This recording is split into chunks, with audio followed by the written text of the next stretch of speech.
So one of the things that you can do inside a Photopea is you can go ahead and arrange the layers in folders as well and group them together.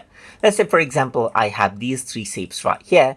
Then what I can do is I can actually go around and then select all three of these by holding the shift button right here and by clicking on folder.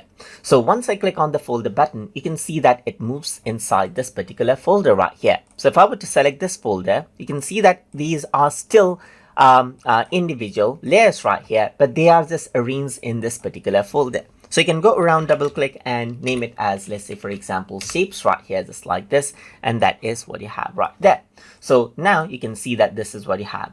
You can go around and further create other folders right here as well and arrange out the shapes as you want. Let's say, for example, you have a lot of layers and you want to group them together, then you can utilize the folders like this. You can also go around and bring out the layers as you want right here, so they are not in folder anymore as well, and this hence makes everything much more easier for managing. And that is how you can arrange out layers in folders inside a Photopea.